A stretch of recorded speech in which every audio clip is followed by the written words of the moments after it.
Hi guys, it's Aegis here. So today I'm going to do another deck profile, which will also be a Narukami deck profile. Hopefully you've seen my Vanquisher build. So if you are looking for a Vanquisher build, you can go there.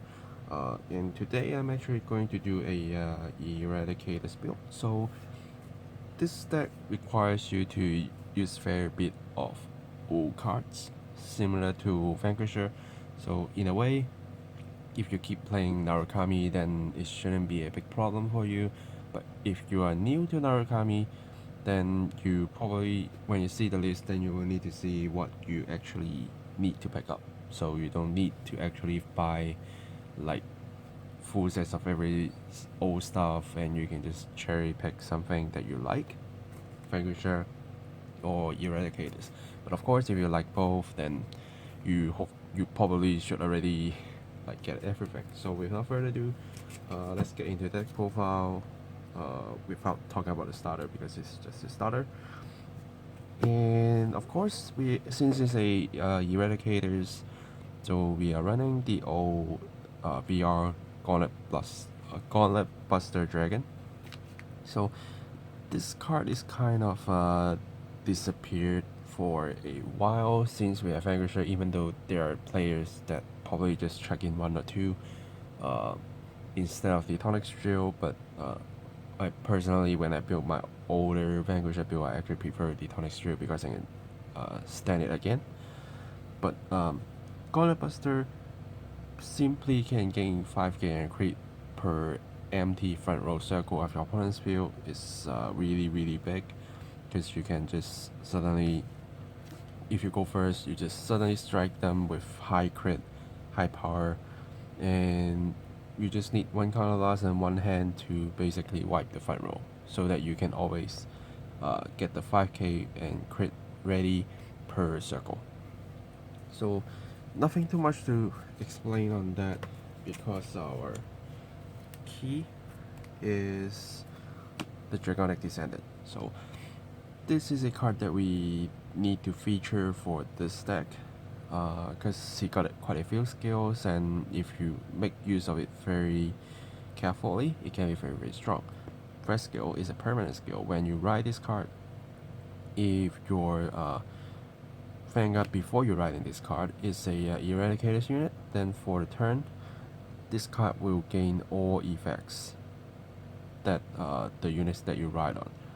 So the best match is you ride on top of a Gauntlet Buster Dragon, so you can copy both the 5k and crit per empty front row circle, and also the skill that you can basically counterblast one and discard one card to clean the whole front row of your opponent's field.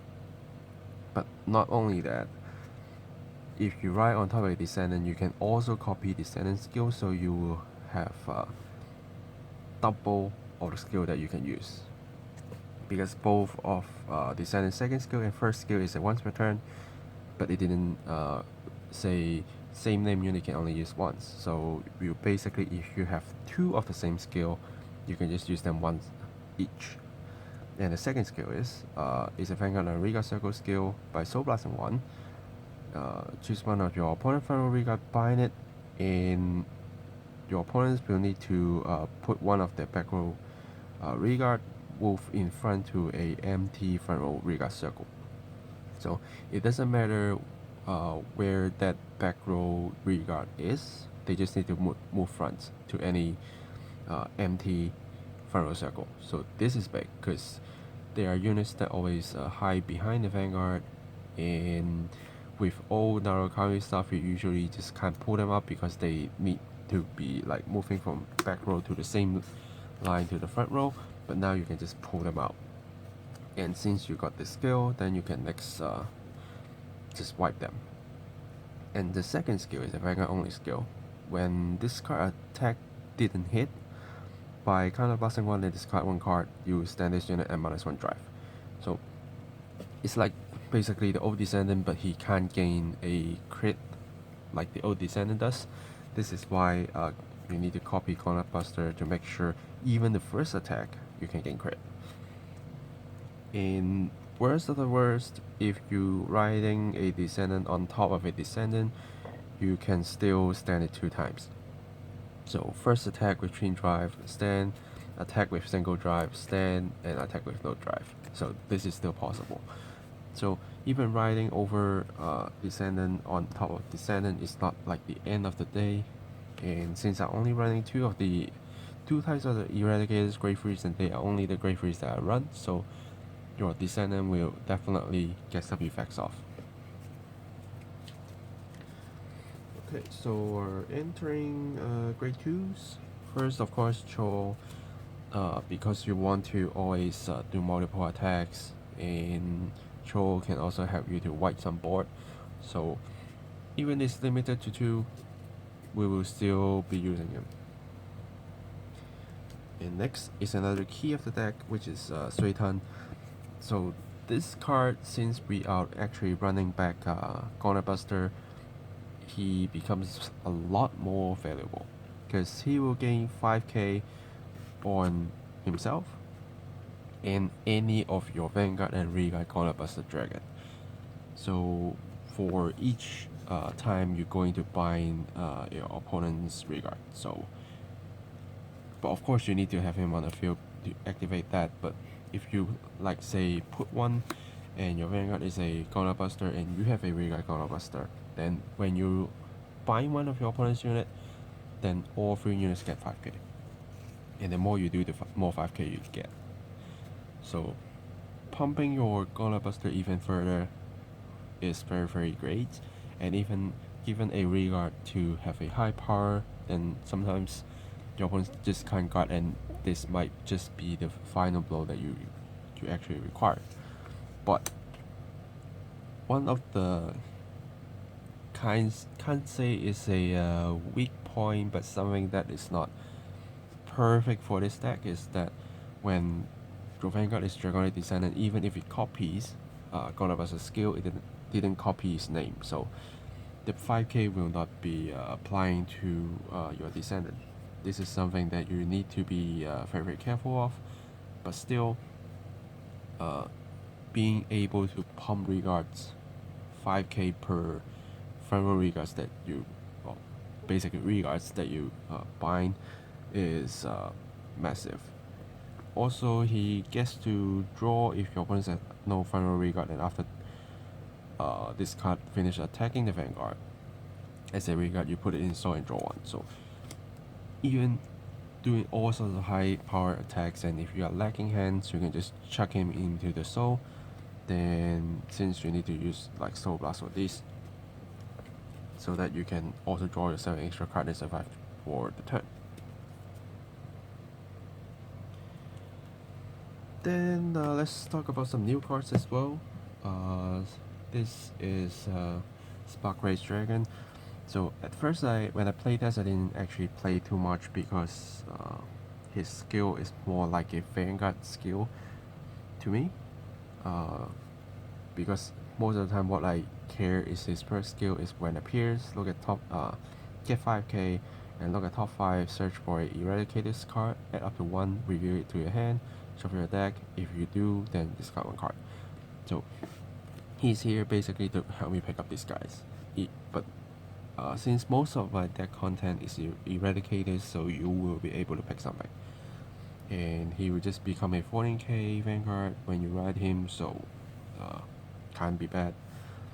But the second skill, when attack hits Soul Blast 1 to draw 1, which also means Suitan is important because you Soul in Suitan to draw 1, and then if this card attack hits, you can Soul Blast that Suitan out to draw you an extra card. So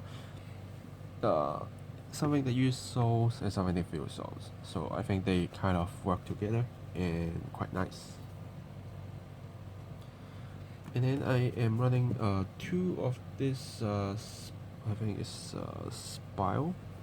So this is also a new card, and his skill is when he is a Regard, permanent skill, if he's placed on a extra Regard circle, he will get 5k. So basically on an exile circle, he will become 14k by itself, 24 if XL1, 19 if XL2. So easy power up.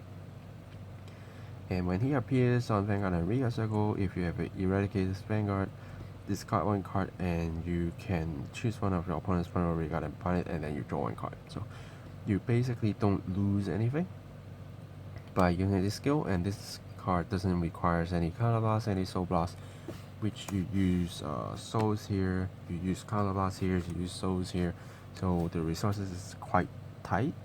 So something that can allow you to do something for free, even though it say discard a card, but some cards are good to discard. So and you get to bind up one of your opponent's regards, also get to draw one card. So I don't think it's a bad deal at all. And then talking about great ones, let's talk about something more simple. First, Mighty Bolt Dragoon, Great Researcher, and easy powered up, and then Rising Phoenix, something that you always feel free to guard and discard with, and when you bind something you can pop him up from drop zone to become 11k attacker or booster. So still great. You have so many things that can bind cards, so there's a high chance that it can just simply come back.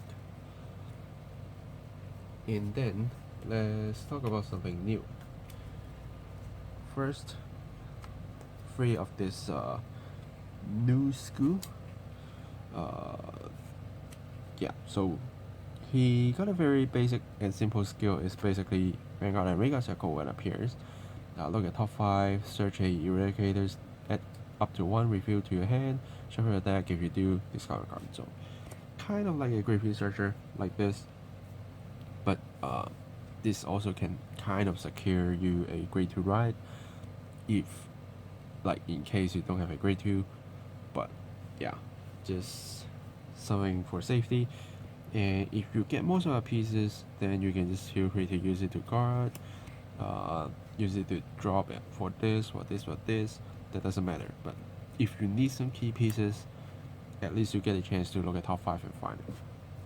And since your Spark Race is only a Vanguard skill, so if you can't run him as a Vanguard, you can't search with him. So adding more search, to me, I think is better. And then we are going to talk about a key card of the deck, which is the Dragonic Descendant. So he makes the deck way stronger than you think. His skill is a Riga Circle skill. When your Vanguard attack battle ends, choose one of your unit, and for the turn get 3k, and the selected unit, when it attacks, your opponents cannot call Sentinel. And what your Descendant does, restand. And what he does, block Sentinel. And what he does, gain crit. So a simple formula: you first attack with crit that allows your opponents to do Sentinels, and then you restand and give your Descendant 3k, and your opponents can't use Sentinel again. And now they need to suffer a high power, high crit, guard restricted attack. And this card didn't say once per turn. So even if you do like double Descendant stand, you can still kind of find a way to pump 3k on him. And if you have multiple copies, then they can just activate multiple times to share the 3k around, so that you can still make sure your attack will hit, which is very important. But since I do want him to just come out a little bit late game, so I think 3 is enough. But if you want to pump more, sure you can, but he is only a 7k, so something that you need to be very, very careful of. But except that, he is just the savior of the deck. And when I look at this card, when I look at Descendant, I say, wait, this is something funny to try. So I do have fun when I do this combo, and like no one ever expect this card if they are not like familiar with Narukami. Because even in older sets, I actually do put it in my Vanguard shirt. So yeah, sometimes it's just fun to do something like that. But not a lot of people actually remember unless they really face Narukami. So if you are in a area that like no one actually understands Narukami that much and you want to play Narukami and give them a surprise, this is what you need. Then talking about triggers, I'm only running 6 crits and then 6 draws and 4 heals. Of course, 4 of the draws will be a draw PG. I do see different ways of building the deck with triggers.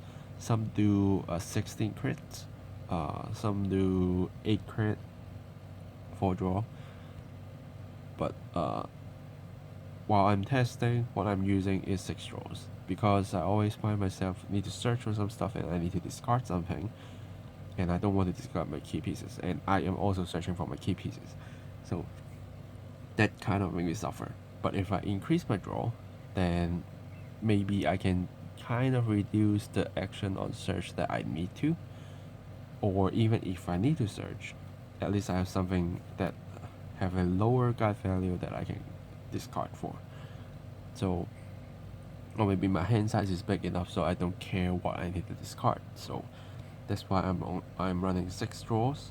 But if you do want to try the 16 crit, of course you can, and it can be very powerful because your Descendant will, even without Gauntlet Buster, if you go 16 crit, then the chances that your Vanguard will have 2 crit or higher is very very high.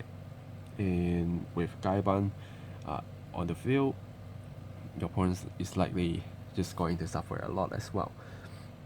But to me, I prefer the draws, so whatever you prefer, the same deck content still works. But if you ask me what's my kind of ideal trigger lineup for now, I would go 6 crit, 6 draw, 4 heals. Or if I'm actually really going to make some changes, I would go 16 crit.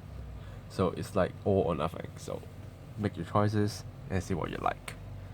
Yeah, so that basically is the content, and let me show you some ride options and something that you can do with this deck. Okay, so your most ideal first ride will be him or this. That's your best ride options. Even if you need to ride a Rising Phoenix, that's fine, but try not to ride your Gaiban because he's a 7k. So not guaranteed hit and easy to just get rushed. So both can help you do some searches and you draw extra card. If you go second, you get a quick shield, so you can simply just search something you need and drop a quick shield. So yeah.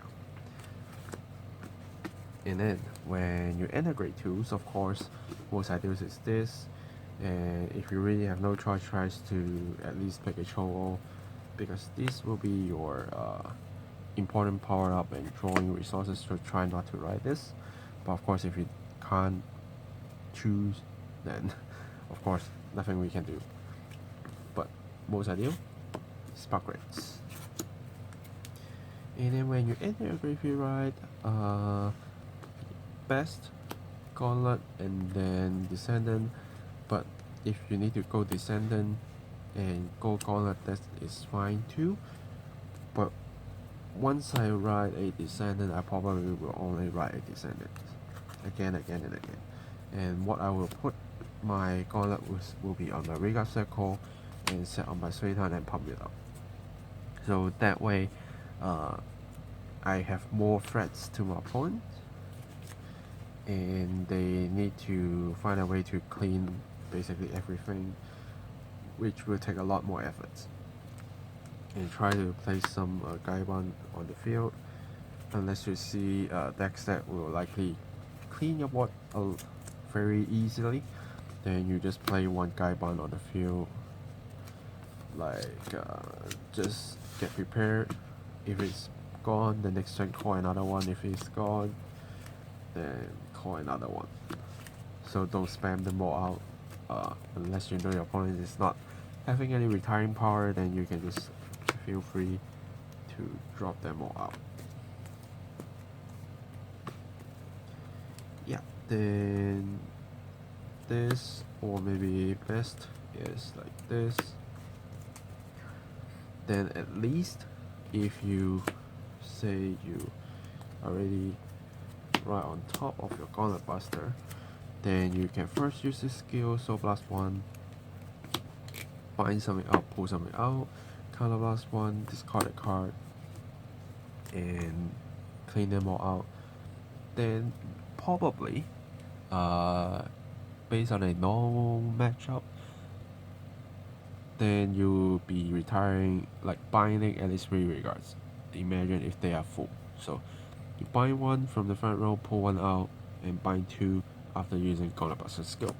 So this will get pump 15k, this will get pump 15k, and this will get pump 30k, because you got 2 of them. So both 2 of them will also go to this Gauntlet Buster, so that you actually have a 47 regard there. And this is 24 and 7, that's already 31, that's a 31. And this is going to be usually lowest number, 22 plus 7, 29 with free crit. So this is probably your most ideal setup, unless you get another pair of Suitan, you're probably just going to use them all out, and next turn you will just need to find something else, probably a restand, and then some random regards, or even just trying to pull a Phoenix out to fight. But usually you should aim to finish your opponents in 2 turns, like 1 here, 1 here. You should try to finish the game there, and if not, riding it again, you have to make it end, because your resources keep using, you keep discarding, you keep counter blasting, soul blasting, you don't actually have that much resources to last that long. So my suggestion is don't make the game long, just trying to make it short, but be careful, don't go all out like early game. You can do a little bit rushing, like having 2 lines to attack, but don't go 3 lines, because you also need to consider the cards that you need to discard to use Gauntlet Buster skill for Descendant skill, and you don't want to like have no resources in hand, and then you still need to guard, and then you get no cards in hand and right into a Descendant that you can do nothing. That's something that you want to avoid. But if you find a good way, make it work, have fun, and you will see actually this deck is quite interesting, and it's nice to play with Gauntlet Buster again, which also start getting me some ideas on what I should do with premium, as I am also looking to make a Eradicators premium build, which probably most of the content will relate into this deck, but I'm still trying to think a list on what I want to play, what's the old units that I want to see, and once I'm done with that, I probably will do it deck profile as well. Yeah, so thanks for watching, guys, and let me know any questions you have. Always welcome to answer, and I will see you guys in the next video. Signing off.